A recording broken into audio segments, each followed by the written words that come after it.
வந்து சொல்லாத உறவ இவன் நெஞ்சோடு வளர்த்தா அது தப்பான கருத்தா தண்ணீரில் எழுத்தா ராசாவே ஒன்ன நம்பி இந்த ரோசாப்பு இருக்குதுங்க.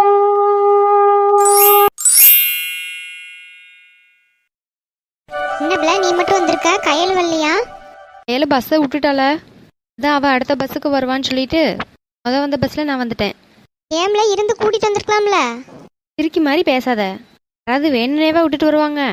எங்கள் ஊருக்கு தான் அடுத்த பஸ் இருக்குல்ல, அதனால தான் நான் விட்டுட்டு வந்தேன். நீ என்னமோ நான் வேணுனே அவளை விட்டுட்டு வந்த மாதிரிலாம் பேசுகிற. ஏம்ல துளசி இப்படி கோவப்படியா? நான் இப்போ நீ வேணும்னா விட்டுட்டு வந்தேன்னு சொன்னேன். கேட்குறதப்ப எப்படி இருக்கு? என்னமோ நான் வேணும்னு விட்டுட்டு வந்த மாதிரி தான் நீ பேசுகிற போல இருக்கு. நீ விடுமா, நான் எதுவுமே கேட்கல. அமைதியாக நெல்லு. சும்மா இங்கேயே எவ்வளோ நேரம் நிற்கிறது? பிள்ளையாவது போவோம் வா. உள்ளே போனால் அவள் வந்தானா அவளுக்கு வழி தெரிய வேண்டாமா? அதனால தான் வெளியவே நிற்கிறேன். இதுக்கு மேலே அவள் வருவான்னு எனக்கு தோணலை. அதெல்லாம் வந்துடுவா. நீ வேணா இங்கே நிற்க ஒரு மாதிரி இருந்தால் உள்ளே போ, நான் அவள் வந்தோடனே கூட்டிகிட்டு வரேன். இல்லை இல்லை நான் இருக்கேன். ஏன் சொல்லியேன்னா பஸ் ஸ்டாண்டுக்கு ஏற்றாப்புல இப்படி நின்றுட்டு இருக்காளா, அதனால தான் சொன்னேன். ஏன் மண்டபத்துக்கு வெளியே தானே நிற்கிறேன், அதெல்லாம் ஒன்றும் இல்லை, நிற்கலாம். சரி சரி மாமா, இங்கே தான் வண்டி நிப்பாட்டு. இறங்கி போ, நான் வரேன். சரி மாமா. துளசி அங்கே பாரு, கையில் வந்துட்டா. ஏய் கையில், துளசி ஓடிடு அந்த பக்கம். நான் என்ன சொன்னேன், பஸ்ஸுக்கு வெயிட் பண்ணுன்னு சொன்னா வந்த பஸ்ஸில் நீ பாட்டுக்கு ஏறி வந்துட்டேன். அப்படிலாம் ஒன்றும் இல்லாட்டி அடுத்த பஸ் தான் இருக்குல்ல, அதனால தான் நான் வந்தேன். நல்லா வந்த. ஏன் நான் பஸ்ஸில் வராமல் மாமா கூட வந்திருக்கா? ஆமாம் ஆமாம், அது ஒரு கதை, நான் சொல்கிறேன். இதுக்கு இப்படி சிரிச்சிட்டு இருக்க? கையில சொல்லு மாமா. வந்தாச்சுல்ல, நீ உள்ள போறியா? துளசி யாருல இது? கையிலுக்கு மாமா தான். அப்படியா? நம்ம காலேஜில் சொல்லிட்டே இருப்பாள்ல. அவியதான். என்ன துளசி, நீ எப்போ வந்த? இப்போதான் வந்து ஒரு அரை மணி நேரம் ஆச்சு மாமா. சரி சரி. அம்மா நீ உள்ள வரலாம்ல. இதுக்கு நாளை வரல. அதனால ஒன்றும் இல்லை மாமா, வந்துட்டு போங்க. ஐயே அதெல்லாம் ஆகாதம்மா, நமக்கு இங்கே வேலை இருக்கு.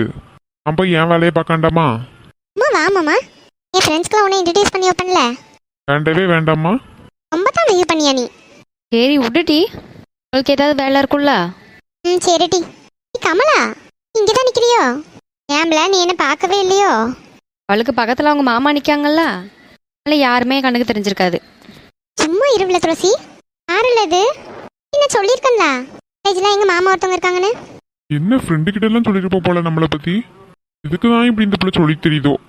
ஆமாம் ஆமாம். இவங்க தாண்டி எங்கள் வெற்றி மாமா. ஓ துளசிக்கு மாமா தானோ? ஆமாம்ல. சரி சரி. நல்லா இருக்கீங்களா? நல்லா இருக்கிறம்மா, நீ எப்படி இருக்கிற? நல்லா இருக்கேனே. இல்லை வாங்கண்ணே, எங்கள் ஃப்ரெண்ட்ஸ் எல்லாம் உள்ளதா இருக்காவ, பார்த்துட்டு போகலாம்ல. இருக்கட்டுமா, பரவாயில்ல. இந்த பக்கம் ஒரு வேலையை வந்தேன்னா அதனால தான் இவ்வளோ கூட்டிட்டு வந்தேன். நீ அடுத்து என் வேலையை பார்த்துட்டு அப்படியே ஊரை பார்த்து கிளம்பணும். அப்படியா? சரிங்கண்ணே. கையில சொல்லு மாமா. நான் உரக்கடை வரையும் போக வேண்டியது இருக்கு. போயிட்டு அப்படியே நான் கிளம்பிடுவேன். நீ துளசியும் பார்த்து நேரத்தோடி வீட்டுக்கு கிளம்புங்க. சரி மாமா. பார்த்து பத்திரமா போகணும்னு. சரி மாமா. அவசரத்தில் பஸ் வருதுன்னு சொல்லி இவ்வளோ விட்டுட்டு போயிடாத. எப்பாப்பா ஒரு தடவை விட்டுட்டு வந்துட்டேனாம்மா, ரொம்ப தான். அதுக்கில்ல துளசி, ஒருத்தருக்கு துணையா இருக்கணும்ல, அதுக்கு தான் சொன்னேன். அவசரப்படாம ஒரே பஸ்ல ஏறி வாங்க. சரி மாமா. சரி கையில போயிட்டுறமா. சரி மாமா, பார்த்து போங்க. கையில என்ன மாமா உன் மேல ரொம்ப பாசமா இருக்காங்க. ஆமா பின்ன இருக்காதா? டிக்க போற பொண்ணு மேல யாருக்கு தாண்டி பாசம் இருக்காது? அதை சொல்லு. நான் வர வர பாசம் ரொம்ப கூட்டிட்டு தாண்டி போகுது. தானம்மா, நான் இவ சொன்னதெல்லாம் வச்சு பார்க்கும்போது இப்பதான் அந்த அண்ணன் மேல ரொம்ப பாசமா இருக்கான்னு நினைச்சேன். ஆனா இப்ப இந்த அண்ணனுக்கு தான் இவ மேல ரொம்ப பிரியா இருக்கும் போலயே. சும்மா போங்கட்டி. போதும் போதும் வெக்கப்பட்டது, வா உள்ள போவோம். கையில உங்க மாமா செம்மையா இருக்காங்கடி. என்ன பல்ல உடைச்சிருவேன். செம்மையா இருக்காங்களாம்ல. அடி லூஸ் பக்கி, அப்படி சொல்லல. கூட நின்று பார்க்கும்போது பேர் நல்லா இருக்குன்றத தான் அப்படி சொன்னேன். அப்படி சொல்லணும். அம்மா இந்த பிள்ளைய பாரு, செம்மையா இருக்காங்கன்னு சொன்னதுக்கு பல்ல உடைக்க வரேங்குது. அவ அப்படிதான் மட்டி. இப்போவே எப்படி இருக்க? அந்த அண்ணன் கல்யாணம் பண்ண பரவாயில்ல, நீ என்னென்ன பண்ண போறியோ. உங்கட்டி ரொம்ப ஓட்டாம. சரி வாங்க வாங்க. வேதா இது என்னது? அது நூடுல்ஸ்மா. 2 பேருக்கு என் கையால் செஞ்சுருக்கேன். இதுக்குமா தேவையில்லாமல் போட்டு செஞ்சுட்டு கிடக்கா? இதெல்லாம் எங்களுக்கு பிடிக்கவா போகு? பிடிக்குதோ பிடிக்கலையோ, மாவா செஞ்சிருக்கால. 2 வாய் வச்சு சாப்பிட்டு தான் பாரு. தானே இதான் ஒன்று செஞ்சு கொடுத்தா இந்த அம்மா சாப்பிட்டு கொஞ்சமாவது பாராட்டுறவளா? ஏதாவது ஒரு குறை சொல்லிட்டே இருப்பாங்க. அப்படி இல்லைம்மா வேதா, ஒரு நாள் காஃபி போட்டு தான் கேட்டால் கூட செய்ய மாட்டேன். உனக்கு ஒழுங்கா பால் கூட காய்க்க தெரியாது. ஏதோ நூடுல்ஸ் எல்லாம் செஞ்சு வச்சிருக்கியே, அதான் கேட்டேன். என்னம்மா வீடு வாக்கில் எனக்கு பால் காய்க்க தெரியாதுன்னு கலாய்க்கிறீங்களோ? அப்படிலாம் இல்லைம்மாக்கா, உண்மையை தானே சொன்னேன். இதில் கலாய்க்கிறதுக்கு என்ன இருக்கு? அப்பா என்ன நீங்களும் அம்மா கூட சேர்ந்துட்டீங்களா?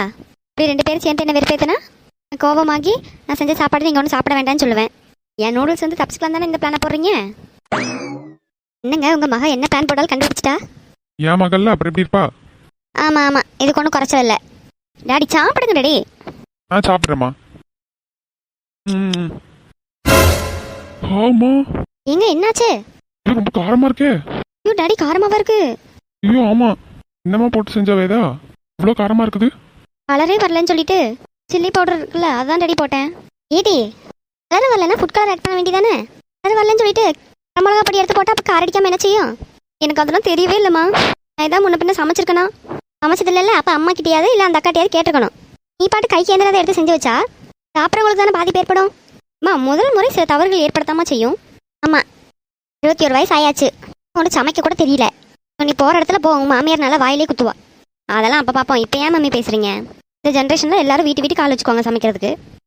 வைப்பாங்க. இந்த பேச்செல்லாம் அங்கே போய் பேசக்கூடாது. ஒழுங்கா சமையல்லாம் கற்றுக்க. என்னம்மா நீங்கள் சும்மா இன்னும் 2 வருஷம் படிக்கணும்னு இருக்கிறேன். நீங்கள் என்னம்மா அடுத்த மாதமே கல்யாணம் பண்ணி கொடுக்க போகிற மாதிரி இப்படி பேசிட்டு இருக்கியே? ஏன் நல்ல மாப்பிள்ள வந்தால் நாங்கள் கொடுக்கலான்னு தான் இருக்கோம். இப்போ எதுக்கு தேவையில்லாமல் பேசிட்டு இருக்கீங்க? இப்போ என்ன பண்ணிட்டேன்? ஒரு நாள் நல்லா சமைக்கல, அதுக்கு இந்த பேச்சா? எதுக்கு பிள்ளைய போட்டு ஏசிட்டு கிடக்கா? நீங்கள் சும்மா இருங்க. நீங்கள் கொடுக்குற செல்லத்தில் தான் அவள் இப்படி வாய் பேசிட்டு இருக்கா. சமைச்செல்லாம் பழக வேண்டாமா? நம்ம பிள்ளை என்ன வீட்லயா இருந்தா? வீட்டில் இருந்தா கூட சமைக்க சொல்லி கொடுத்துருக்கலாம். ஹாஸ்டல்ல எல்லாம் தங்கி படிச்சிருந்தா அவளுக்கு என்ன தெரியும்? என்ன தெரியும்னா கற்றுக்கிறதுல தான் இருக்கு. சமைக்கிறதானே பெரும்பாடா? மக்களே நீ போமா, அம்மா இதை ஒன்று சொல்லிட்டு கிடப்பா. எனக்கு புரிஞ்சு போச்சுமா உங்களோட பிளானு. என்ன பிளானு சொல்லு பார்க்கலாம். அம்மா இப்படின்னு ஏசி அமிச்சிட்டிங்கன்னா நான் செஞ்சதை நீங்கள் சாப்பிட வேண்டாம்ல? இதுல இருந்து தப்பிச்சுக்கலாம் தானே இப்படி பிளான் போடுறிய? ஆமாம் பிளான் போடுறாவ.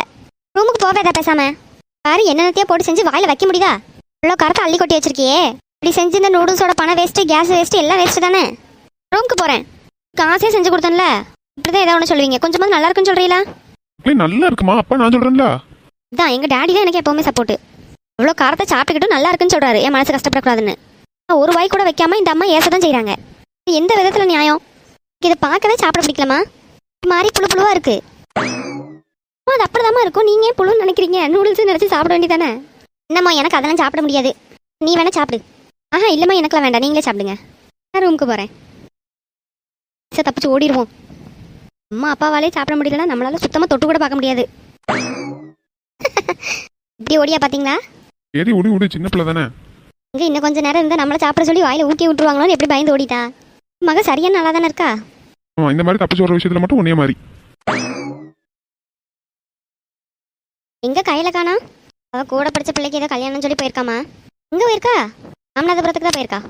அப்படியா? சரி கூட நான் வேணா புடச்சு தரேன். அவ்வளோதான் மேம் முடிச்சுட்டு அரிசி மட்டும் பார்த்துருக்க கல்லெல்லாம் எடுத்துட்டேன்னா இங்கே வச்சுக்கலாம்ல? சரி இன்னும் எங்கே வயலுக்கு போயிருச்சா? காலையில் நீ இறக்கி விட்டு அப்படியே போயிட்டான். அதான் வீட்டுக்குள்ளே கூட வராமல் போயிடுச்சுல? இப்படி இல்லைம்மா, லேட் ஆயிடுச்சாமா, மறந்தடிக்கணும் போல. அதுக்கு அங்கே ஆள் வந்துட்டாங்களாம், அதனால தான் அவசரமாக போயிட்டான். அப்படியே வர வழி தானே, அப்போ வீட்டுக்கு வந்துட்டு போக சொல்லியேன். சரி விடுமா, அண்ணனுக்கு 1000 வேலை இருக்கும், நம்ம போட்டு தொந்தரவு பண்ண முடியுமா? அப்படிலாம் இல்லைம்மாக்கா, இதில் தொந்தரவு பண்ண என்ன இருக்குது? சரி வெற்றி மதனியில் என்ன பண்ணுறாங்க? அவன் காலையிலே எழும்பி எங்கேயே போனான். அவள் வீட்டில் தான் சமைச்சிட்டு இருந்தா. பிள்ளை ஸ்கூலுக்கு பரிச்சையாமல கிளம்பிக்கிட்டு இருந்துச்சு. அப்படியா? சரிம்மா. அப்புறம் வள்ளி மாமியாருக்கு ஏதோ உடம்பு சரியில்லைன்னு சொன்னாங்க, நல்லா இருக்கிறவளா? அதெல்லாம் நல்லா தான் இருக்குது. ப்ரெஷர் மட்டும் கொஞ்சம் கூடிடுச்சாமா. அப்படியா? சரிம்மா. இப்போ நல்லா இருக்காங்களா? அதெல்லாம் நல்லா தான் இருக்கா. நான் கூட போய் பார்க்கணும்னு நினச்சிட்டு இருந்தேன். இல்லை அதெல்லாம் நல்லா தான் இருக்கா. அடுத்து ஏதாவது விசேஷம் வந்துச்சுன்னா வருவாள், அப்போ பார்த்துக்க. சரிம்மா. வள்ளின்னு சொன்னாலும் தான் ஞாபகம் வருது, அவன் அவளுக்கு வேறு காது குத்து வைக்கணும்னு சொல்லிட்டு இருந்தா பேத்திக்கு. அப்படியா? எப்போன்னு தெரியல, எப்படியும் வச்சுருவாங்கன்னு நினைக்கிறேன், ஒரு 2 மாதத்துக்குள்ளே. அப்படியா? சரி நல்லது, வைக்கட்டும். இப்போவே வச்சு முடிச்சா தானே, இனி அடுத்தெல்லாம் போட்டு அலைஞ்சிக்கிட்டு இருக்க முடியாது நம்மளால். ஆமாம். அப்போ இந்த காது குத்து முடியவும் அண்ணன்ட்ட சொல்லி சீக்கிரம் வெற்றிக்கும் காயலுக்கும் முடிச்சிருவோமா? எனக்கும் ஆசை தான். இருந்தாலும் நான் அண்ணன்கிட்ட போய் வழியவா என் பிள்ளைய கட்டிக்கங்கன்னு சொல்லி கேட்க முடியும்? நீ வழியெல்லாம் போய் கேட்க வேண்டாம், அண்ணன்ட்ட சொல்கிறேன். சொல்லியெல்லாம் ஒன்றும் கேட்க வேண்டாம், நீ அமைதியாக இருமா, நீ எல்லாம் எதுவும் சொல்லிட்டு இருக்காத. அவளுக்கும் என் மகளை வந்து அவங்க மகனுக்கு கட்டணும்னு ஆசை இருந்துச்சுன்னா வந்து கேட்கட்டும், நான் கொடுக்குறேன். என் ஆள் பேர் சொல்லியெல்லாம் வந்து கேட்குறது எனக்கு பிடிக்காது. நீ இந்த மாதிரி வேலையெல்லாம் நீ பண்ணிட்டு இருக்காத, சொல்லிட்டேன். அப்படி சொல்லலை, இருந்தாலும் நம்ம சொல்கிற கடமைக்கு சொல்லணும்ல. இதுக்கு பெரியவங்க அப்புறம் எதுக்கு? உனக்கு என் மகளை உன் பேரனுக்கு கட்டணும்னு ஆசை இருந்தால் உன்னோட வச்சுக்கம்மா. பையனை பெற்றவங்களுக்கும் ஆசை இருக்குல்ல. நீ போய் சொன்னால் என்ன சொல்லுவாங்க? சரி பெரியவங்க ஆசைப்படுறாங்கன்னு சொல்லி அவங்களும் வருவாங்க. அப்படி இருக்கக்கூடாது. அவளுக்கும் விருப்பம் இருந்து அந்த பையனும் சரின்னு சம்மதம் சொன்னதுக்கப்புறம் வந்து கேட்கட்டும், நான் என் அவளை கொடுக்குறேன். நீ என்னமோ அங்கே யாருக்கும் விருப்பம் இல்லைன்ற மாதிரி பேசிகிட்டு இருக்கா? எல்லாருக்கும் விருப்பம் தான். நீ வேணா பாரு, இந்த காது ஊற்ற முடியறதுக்குள்ள அண்ணனே வந்து உன்ட்ட பொண்ணு கேட்பான். அப்படி கேட்டால் எனக்கு சந்தோஷம் தான். நான் இல்லைன்னு சொல்லவே மாட்டேன். ஆனால் யாரையும் கட்டாயப்படுத்தக்கூடாதுல்ல, அதனால நான் உங்ககிட்ட சொன்னேன். நம்ம யாரோட போட்டு கட்டாயப்படுத்த போகிறோம்? நம்ம குடும்பத்துக்கும் பிடிச்சிக்கிருச்சு, அந்த 2 பிள்ளைகளுக்கும் பிடிச்சிக்கிருச்சு. இதுக்கு மேலே என்ன வேணும்? சரி பாப்பம்மா, இன்னும் 2 மாதம் கிடக்குல. ஆனால் என்ன எப்போ நகை எதிர்பார்க்குறாங்கன்னு தெரியல அண்ணன் வீட்டில். நகையா? நகையை பற்றிலாம் நீ எதுக்கு பேசிகிட்டு இருக்கா? நம்ம அண்ணனை பற்றி உனக்கு தெரியாதா? அதுக்கு இல்லைம்மா, இருந்தாலும் அவங்களுக்கும் கொஞ்சம் எதிர்பார்ப்பு இருக்கும்ல. அதை முன்னாடியே தெரிஞ்சு வச்சுக்கிட்டு நமக்கு நல்லது தானே. அப்படிலாம் எந்த எதிர்பார்ப்பும் கிடையாது. சொந்த தங்கச்சி வீட்டில் கட்டுறதுக்கு அவன் ஏன் நகையை கேட்க போகிறான்? அவங்க கேட்குறாங்க, கேட்கல. என் மகளுக்கு என்னென்ன செய்ய முடியுமோ அதை நான் செஞ்சு அனுப்புகிறேன், அவ்வளோதான். அதெல்லாம் ஒன்றும் வேண்டாம், நீ அமைதியாக இரு. இந்த பேச்செல்லாம் நீ இங்கே பேசாதம்மா. என்னதான் அண்ணன் வீடாக இருந்தாலும் எனக்கு ஒரு கௌரவம்லாம் இருக்கும்ல. இன்னைக்கு பொண்ணை சும்மா அனுப்பிட்டான்னு சொல்லி பேச்சு வந்துடக்கூடாதுல்ல. அதுக்காகவாது ஏதாவது ஒரு பவுன் செஞ்சு தான் அனுப்புவேன். சரி என்ன பேசக்கூடாதுன்னு சொல்லிட்டு இப்போ நீ பேசிக்கிட்டு இருக்க, நகை போகிற அளவுக்கு போயிட்ட. அப்படி இல்லைம்மா, இப்போ இருந்து சொல்லி பேசி வச்சுக்கிறது நல்லது தானே. அதனால தான் சொன்னேன், வேற ஒன்றும் இல்லை. சரி விடு. எப்போ வருவானா அவ? மதியத்துக்குள்ளே வந்துடுவேன்னு சொல்லிட்டு போனா, என்ன கூத்து பண்ணுறாலும் தெரில. இப்படி தனியாக போயிருக்கா? துளசி இருக்கால, அவளும் காலையிலும் சேர்ந்து தான் போயிருக்காவ. இந்த வாயாடி கூடயா சேர்ந்து போயிருக்கா? ஆமாம்மா, வந்துடுவோம் மதியத்துக்குள்ளே. சரி வரட்டும், நான் அவளை பார்த்துட்டே போகிறேன். ஆட்டும். சாப்பாடு போட்டு தரவாம்மா? கொஞ்சம் போட்டு கொண்டு வா. சரிம்மா.